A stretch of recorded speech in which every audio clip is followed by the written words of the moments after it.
गरीब की 3 मंजिला झोपड़ी, अमीर का 1 मंजिला पक्का मकान। क्या मैं भी तुम्हारे साथ तुम्हारे घर की छत पर आ सकता हूँ? हाँ, क्यों नहीं। अब हमारा भी नया घर बन गया है। तुम जब चाहो हमारे घर हमारे साथ खेलने आ सकते हो। देखो बारिश भी आ गई, चलो छत पर जाकर नहाते हैं। हाँ चलो।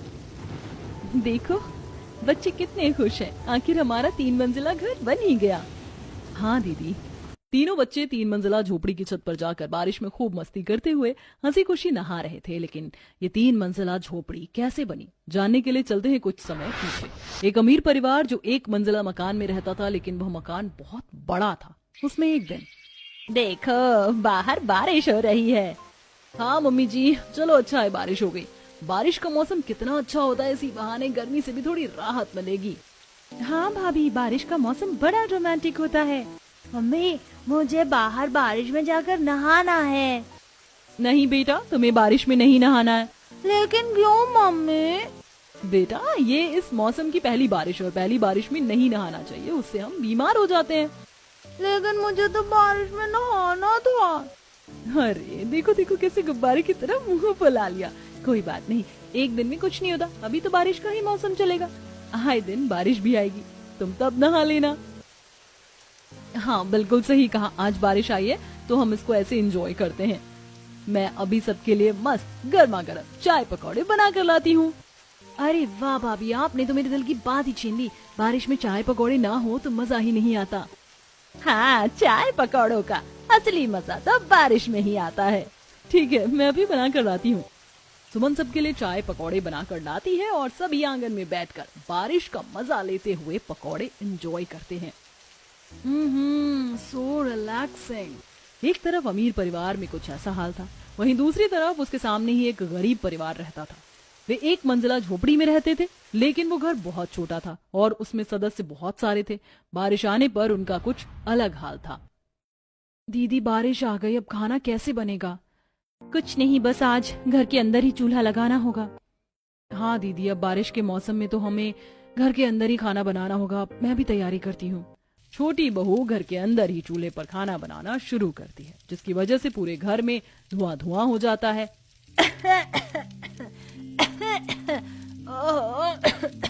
इस धुएं ने तो मेरी आज जान ही निकाल देनी है। माफ करना मम्मी जी, लेकिन आज बारिश आ रही है, इसीलिए हम बाहर खाना नहीं बना सकते। तो आज हम इसी वजह से घर के अंदर खाना बना रहे हैं। बेटा हाँ ठीक है, मैं जानती हूँ इसमें तेरी कोई गलती नहीं। अब एक कमरे जितना घर है उसमें परेशानी तो होती ही है। हाँ माँ, मेरी आंखों में धुआं जा रहा है, मुझे बहुत जलन हो रही है। बस बेटा 2 मिनट की बात है, खाना बस बनने ही वाला है। थोड़ी देर आंख बंद करके लेट जाओ। ऐसे रहने की अब हमें आदत डालनी होगी। अभी तो बारिश बहुत लंबी चलेगी, ये तो बस शुरुआत है। हाँ, आदत तो डालनी ही होगी। बारिश में हम बाहर भी नहीं जा सकते और घर में भी रहना मुश्किल हो जाता है। बारिश में तो बस समस्या ही समस्या होती है। जैसे तैसे घर के अंदर खाना बनाया जाता है। इस तरह दिन गुजर रहे थे। फिर कुछ दिन बाद जब दोबारा बारिश आती है तो अमीर घर में, मम्मी मैं आज तो नहा सकता हूँ ना? देखो आज भी कितनी तेज बारिश आ रही है, मुझे बारिश में नहाना है। हाँ हाँ बेटा, बिल्कुल तुम नहा सकते हो। चलो जल्दी छत पर चलते हैं। ये चलो चलो चलो, आज तो बारिश में मैं भी नहाऊंगी। बारिश में नहाने का तो मजा ही कुछ और है। हाँ चलो सब ऊपर चलते हैं। सभी छत पर जाते हैं और बारिश में नहाने लगते हैं। ये मम्मी देखो कितना मजा आ रहा है। हाँ देख रही हूँ, जरा आराम से नहाओ। अरे भाभी, आप वहाँ क्यों बैठी हो? आओ ना आप भी हमारे साथ नहाओ। अरे नहीं नहीं, तुम दोनों नहाओ, मैं यहीं ठीक हूँ। अरे भाभी चलो जल्दी, ऐसे बैठने में क्या ही मजा, असली मजा तो बारिश में नहाने का है। रिया जबरदस्ती सुमन का हाथ पकड़कर उसे बारिश में ले जाती है और फिर सभी खूब मौज मस्ती करते हुए बारिश में नहाते हैं। उन्हें ऐसे छत पर मस्ती करते हुए सामने से पिंकी और मोनू देख रहे थे। देखो वो सभी बारिश में कितने मजे कर रहे हैं, लेकिन हमारे पास तो छत ही नहीं है। हाँ सही कहा, लेकिन मुझे भी उनकी तरह बारिश में नहाना और खूब मस्ती करनी है। हाँ मुझे भी। पिंकी और मोनू अपनी मम्मी के पास जाते हैं, जहाँ पर उनके घर में पानी भरा हुआ था और सभी बाल्टियों से पानी भर भर के घर से बाहर निकाल रहे थे। मम्मी, हमें भी बारिश में नहाना है। बेटा अभी नहीं, अभी पहले हमारी मदद करो। देखो बारिश का कितना पानी घर के अंदर आ गया है। लेकिन मम्मी, हमें बारिश में नहाना है। नहीं बेटा, हमें परेशान मत करो। तुम देख रहे हो ना घर में कितना पानी आ गया है। अगर हमने जल्दी से बाहर नहीं निकाला तो घर का सारा सामान खराब हो सकता है। देखो अभी तुम जल्दी से हमारी पानी बाहर निकालने में मदद करो। हाँ जल्दी करो बच्चों, नहीं तो तुम्हारी किताबें भी खराब हो जाएंगी। सभी धीरे धीरे बारिश का पानी घर से बाहर निकाल रहे थे। ऐसा करते हुए उन्हें बहुत देर हो जाती है और लास्ट में आखिरकार पानी निकल ही जाता है। हाँ शुक्र है सारा पानी बाहर निकल गया। हाँ लेकिन मेरी कमर पूरी तरह टूट गई है। मैं तो बहुत ज्यादा थक गई हूँ। हाँ भाभी मैं भी बहुत थक गई हूँ, थोड़ी देर आराम कर लेते हैं। कुछ ज्यादा ही कसरत हो गई आज। हमारा काम खत्म हो गया, चलो अब हम बारिश में नहाते हैं। हाँ चलो चलते हैं। दोनों बच्चे जैसे ही घर के बाहर आते हैं तो देखते हैं कि अब तो बारिश बंद हो गई थी, जिसे देखकर दोनों बहुत उदास हो जाते हैं। अब तो बारिश ही नहीं आ रही, अब क्या फायदा। जब बारिश आ रही थी तब हमें काम करना पड़ा और अब काम खत्म हुआ तो बारिश ही चली गई। हाँ मेरा बारिश में खेलने का बहुत मन था। कोई बात नहीं, ऐसे उदास नहीं होते। जब इस बार दोबारा बारिश आएगी तो हम जरूर नहाएंगे। दोनों बच्चे अपने मन को बहला फुसलाकर वापस घर के अंदर चले जाते हैं। उनके पति घर वापस लौटते हैं तो वे भी बारिश में बुरी तरह भीग चुके थे। अरे आप तो बुरी तरह भीग गए हैं, जल्दी से कपड़े बदल लीजिए नहीं तो ठंड लग जाएगी।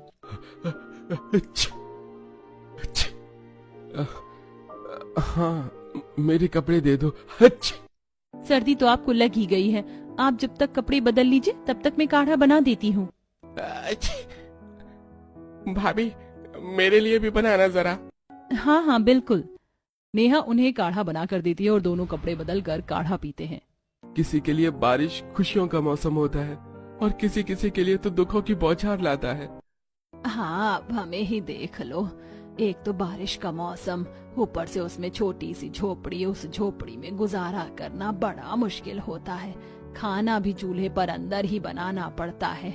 उसकी वजह से तो मेरा सांस लेना ही दुश्वार हो जाता है। ऊपर से इतना बड़ा परिवार, वो भी एक छोटी सी झोपड़ी में। हाँ माँ, हमारे पास अच्छा घर नहीं है इसलिए हमें इतनी परेशानी होती है। एक तो घर भी हमारा इतना छोटा सा है, ज्यादा जगह भी नहीं है।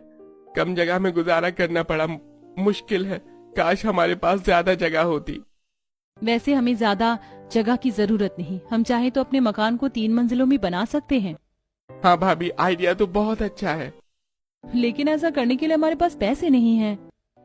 सो तो है। वहीं दूसरी तरफ अमीर घर में, इतने दिनों से घर में रह रहकर मैं तो बोर हो गई हूँ। आज मेरा बड़ा मन कर रहा है कहीं बाहर जाने का। मन तो मेरा भी बहुत था, लेकिन बाहर तो बूंदाबांदी हो रही है।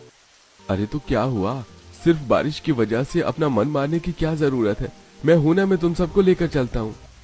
क्या सच में भैया? अरे हाँ हाँ बिल्कुल, जल्दी से सब तैयार हो जाओ, फिर गाड़ी में चलेंगे। गाड़ी में कोई परेशानी नहीं होने वाली। ओह भैया, thank you so much, you are the best. वो तो मैं हूँ ही। सभी तैयार हो जाते और गाड़ी में बैठकर एक अच्छे से रेस्टोरेंट में जाते, पर गरीब परिवार के लिए बारिश का होना ना होना बराबर ही था। वहीं दूसरी तरफ अमीर फैमिली को बारिश में कोई परेशानी नहीं होती थी, बल्कि सभी बारिश को बहुत अच्छे से एंजॉय करते और सभी बाहर घूमने के बाद घर वापस आ जाते हैं। सच में भैया, आज तो मजा आ गया। हाँ मैं तो बहुत थक गई हूँ, अब बस जाकर सोऊंगी। सभी सो जाते हैं। एक दिन शीला विमला से मिलने उसके घर जाती है। विमला बहन, तुम्हारे घर के बाहर तो कितना ज्यादा पानी भरा हुआ है, तुम ऐसे कैसे रह पाते हो? ऐसे तो घर में भी पानी चला जाता होगा। हाँ बस क्या बताएं शीला बहन, बहुत बुरा हाल है, बड़ी परेशानी होती है हमें। हमारे पास पैसे भी नहीं है कि घर को ही ठीक करवा सके। अगर तुम कहो तो मैं पैसों का इंतजाम करती हूँ। अरे नहीं नहीं बहन जी, हम आपसे पैसे नहीं ले सकते। कोई बात नहीं, लेकिन तुम्हारी समस्या तो हल हो जाएगी। विमला शीला से पैसे लेने के लिए बिल्कुल मना कर देती है और शीला उनका हाल देखकर बहुत दुखी थी। जब वह घर जाती है तो सबको इस बारे में बताती है। सच में बारिश के मौसम में उन्हें कितनी परेशानी होती है। हमें तो बारिश में कुछ भी पता नहीं चलता, लेकिन उन्हें देखो। हाँ मम्मी, सच में बड़ी परेशानी का सामना करना पड़ता है। आप कहे तो हम उनकी कुछ मदद करें। मैंने विमला से कहा था, लेकिन उसने पैसे लेने से साफ इनकार कर दिया। अरे लेकिन उन्हें पैसे देने ही क्यों हैं? अपने घर का खुद देखेंगे, उन्हें जैसे करना है। यहाँ कोई पैसे बांटने का काम थोड़ी चल रहा है कि हमारे पास बस ऐसे ही पैसे आ गए और हम उन्हें यूं ही दे देंगे। अरे कभी तो दूसरों के बारे में कुछ सोच लिया कर। अगर हम दूसरों के बारे में सोचेंगे तो अपना कभी नहीं सोच पाएंगे। मैं तो कहती हूँ कि आप जरा दूसरों के बारे में ना कम ही सोचा करो। बाकी सभी को विमला के परिवार वालों के लिए बुरा लग रहा था, लेकिन सुमन वो तो थी ही घमंडी। वो कभी किसी की मदद करने के लिए या उसके बारे में नहीं सोच सकती थी। वहीं दूसरी तरफ विमला के घर में आज फिर से घर में पानी भर गया। हाँ मम्मी जी, हम अभी पानी निकालते हैं। सब पानी निकाल ही रहे थे तभी विमला आगे कहती है, और घर के बाहर तो पानी खड़ा ही हुआ है, वो तो जरा भी कम होने का नाम ही नहीं ले रहा, जिसकी वजह से कितने मच्छर भिनभिनाते रहते हैं। हाँ, तब रात में मच्छर कितना परेशान करते हैं। हाँ, इतने मच्छर हैं कि अगरबत्तियां भी काम करना बंद कर रही हैं। सभी पानी में भीगे हुए थे और पानी बाहर निकाल रहे थे। बच्चे भी पानी में गीले हो रखे थे। मम्मी, मुझे बहुत ठंड लग रही है। क्या हुआ बेटा? नेहा पिंकी के माथे पर हाथ लगाकर देखती तो उसे पता चलता है कि पिंकी का सर तो बुरी तरह तप रहा था। बेटा, तुम्हें तो बहुत तेज बुखार है, तुम्हें अभी डॉक्टर के पास लेकर जाना होगा। क्या कहा, बुखार? हाँ दीदी, आप अभी इसी वक्त पिंकी को डॉक्टर के पास लेकर जाइए। हाँ, तुम घर का ध्यान रखना। हाँ दीदी, आप यहाँ की चिंता मत कीजिए, आप जाइए। नेहा बिना कुछ देरी किए पिंकी को डॉक्टर के पास ले जाती है। देखिए, इन्हें बहुत तेज बुखार है, आपको इनका खास ध्यान रखना होगा। किसी भी तरह की कोई लापरवाही नहीं चलेगी। बारिश का मौसम है, इन्हें पानी से दूर रखिएगा। और ऐसे में बहुत से मच्छर भी होते हैं जो हमारे स्वास्थ्य के लिए बहुत खतरनाक होते हैं। जी डॉक्टर साहब, मैं ध्यान रखूंगी। मैंने 1 हफ्ते की दवाई दे दी है, अगर आराम नहीं हुआ तो इनके बाद टेस्ट होंगे। जी। नेहा पिंकी को लेकर घर वापस आती है। क्या कहा दीदी डॉक्टर ने? डॉक्टर ने ध्यान रखने के लिए कहा है, बारिश में भीगे ना। और ये सब बारिश के पानी की वजह से ही हुआ है, क्योंकि बार बार हमारे मकान में पानी भर जाता है और इसी वजह से आसपास मच्छरों ने डेरा जमाया हुआ है। हमें कुछ तो करना चाहिए, नहीं तो ऐसे ही हम सब बीमार हो जाएंगे। शाम को उनके पति घर वापस लौटते हैं। हमारी तो नौकरी ही चली गई। क्या? हाँ, हमें काम से निकाल दिया है। अब सब कैसे होगा, मुझे तो कुछ समझ नहीं आ रहा। यहाँ हम घर को ठीक करने के बारे में सोच रहे थे, लेकिन उल्टा परेशानियां तो और बढ़ती ही जा रही हैं। पता नहीं सब कैसे होगा। लगता है हमें भी कहीं न कहीं काम ढूंढ लेना चाहिए, ऐसे तो बिल्कुल भी काम नहीं चलेगा। घर में परेशानी का माहौल छाया हुआ था। जब ये बात शीला को पता चलती तो उसे और भी ज्यादा बुरा लगता है। वो इस बारे में अपने बेटे से बात करती है। बेटा, क्या हम इसमें उनकी मदद कर सकते हैं? वो लोग बहुत परेशान हैं, हमें उनकी मदद करनी चाहिए। हाँ माँ, वो लोग खुददार हैं, पैसे तो नहीं लेंगे, लेकिन मैं उनके लिए कहीं काम के बारे में बात कर सकता हूँ। ठीक है बेटा। मोहन उनके लिए नौकरी का इंतजाम करता है। शीला ये बात उन्हें बताने जाती है। देखो, वहाँ पर बहुत अच्छी पगार मिलेगी। मेरे बेटे ने तुम सबके लिए नौकरी की बात कर ली है। शुक्रिया शीला बहन, आपने हमारे घर के बारे में इतना सोचा। कोई बात नहीं, ये तो मेरा फर्ज था। मुसीबत में आखिर पड़ोसी ही पड़ोसी के काम आता है। शीला देखती है कि नेहा बहुत परेशान है। क्या बात है बेटा? आंटी जी, दोनों बच्चों की तबीयत बहुत खराब है। सब बारिश का पानी भरने से हो रहा है, इनकी तबीयत में कोई सुधार ही नहीं हो रहा। हाँ आंटी जी, बार बार पानी भरने और मच्छर होने की वजह से तबीयत में कोई सुधार नहीं, उल्टा तबीयत और बिगड़ती जा रही। हम तो बड़े हैं फिर भी काम चला ले, लेकिन बच्चों का कैसे होगा, इन्हें बहुत परेशानी होती है। उनकी ये समस्या देखकर शीला उन्हें एक सुझाव देती है। देखो बेटा, कुछ दिन बच्चों को मेरे यहाँ रहने दो। नहीं नहीं आंटी जी, हम आपको ऐसे परेशान नहीं कर सकते। बेटा, इसमें परेशानी वाली क्या बात है? अभी तुम्हें बड़ी परेशानियाँ हो रही हैं। कोई बात नहीं, बच्चे कुछ दिन वहाँ रहेंगे तो ठीक हो जाएंगे। इस तरह तुम अपने काम पर भी ध्यान दे सकती हो। शुक्रिया आंटी जी, हम आपका यह एहसान कभी नहीं भूलेंगे।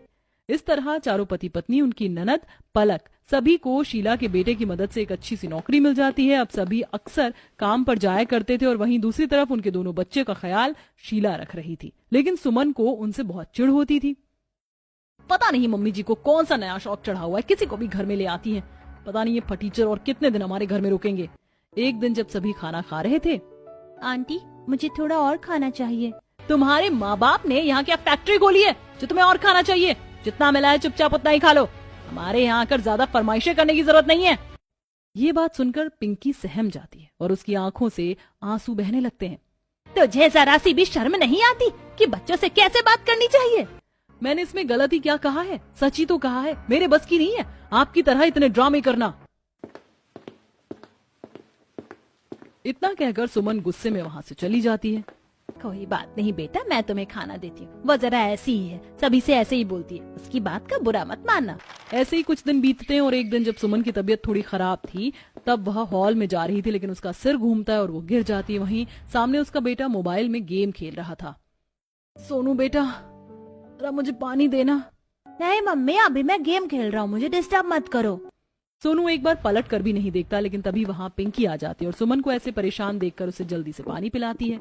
लीजिए आंटी, पानी पी लीजिए। तब पिंकी शीला को बुलाती है और डॉक्टर सुमन का चेकअप करके जाते हैं। डॉक्टर ने बोला है कि तुम्हारा बीपी लो हो गया था, अपना ध्यान रखा करो। आज तो तुम्हारी कंडीशन बहुत खराब हो गई थी, शुक्र है कि पिंकी ने तुम्हें सही समय पर देख लिया। हाँ मम्मी जी, आपने बिल्कुल सही कहा। मैंने उस छोटी बच्ची को हमेशा कितना भला बुरा कहा और उसने मेरी आज कितनी मदद की। मेरे बेटे ने तो मुझे मुड़कर भी नहीं देखा और उस बच्ची ने आज मुझे संभाल लिया। देखा, इसीलिए जब भी लोग परेशानी में होते हैं तो हमें उनकी मदद करनी चाहिए। हाँ मम्मी जी, मैं समझ सकती हूँ इन बच्चों ने कितनी परेशानी झेली होगी। ये भी मेरे बच्चे की तरह ही है। अब से मैं भी इनका अच्छे से ध्यान रखूंगी।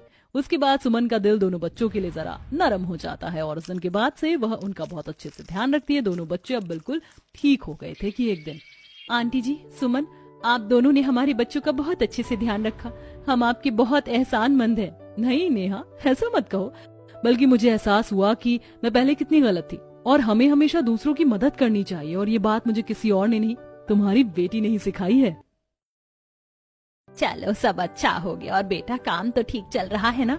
हाँ आंटी जी, अब तो बिल्कुल हमने पैसे भी बचा लिए और हम अपना घर बनवा रहे हैं। ये तो बहुत बड़ी खुशी की बात है। नेहा दोनों बच्चों को वहाँ से अपने घर ले आती है और अब उनका मकान बनना भी शुरू हो गया था। उन्होंने ईंटों और चिकनी मिट्टी की मदद से अपनी 3 मंजिला झोपड़ी बनानी शुरू कर दी। हमारी ये झोपड़ी बन गई तो हमें कोई समस्या नहीं होगी। हाँ, बल्कि हमारे पास बहुत सारी जगह हो जाएगी। हम सबसे नीचे रसोई घर बनाएंगे और ऊपर पहले और दूसरे मंजिल पर हम खुद रहेंगे। हाँ, ज्यादा नहीं तो हमारी छोटी सी 3 मंजिला झोपड़ी बन जाएगी, तो हमें बारिश में भी परेशान नहीं होना पड़ेगा। सभी बहुत खुश थे और कई दिनों की मेहनत के बाद आखिरकार उनकी 3 मंजिला झोपड़ी बन ही जाती है। अब तो हमारी छत भी बन गई। अब से हम बारिश में छत पर नहाएंगे। हाँ, अब हम बारिश में परेशान नहीं बल्कि उसको एंजॉय करेंगे। वहाँ पर सोनू भी पिंकी और मोनू के साथ खेलने आता है। क्या मैं भी तुम्हारे साथ तुम्हारी घर की छत पर आ सकता हूँ? हाँ, क्यों नहीं। अब हमारा भी नया घर बन गया है। तुम जब चाहो हमारे घर हमारे साथ खेलने आ सकते हो। देखो, बारिश भी आ गई। चलो छत पर जाकर नहाते हैं। हाँ चलो। चलो, अब बच्चों को बारिश का पानी निकालने की बजाय बारिश में मस्ती करने का मौका मिल ही गया। हाँ दीदी, हमारी 3 मंजिला झोपड़ी आखिर बन ही गई।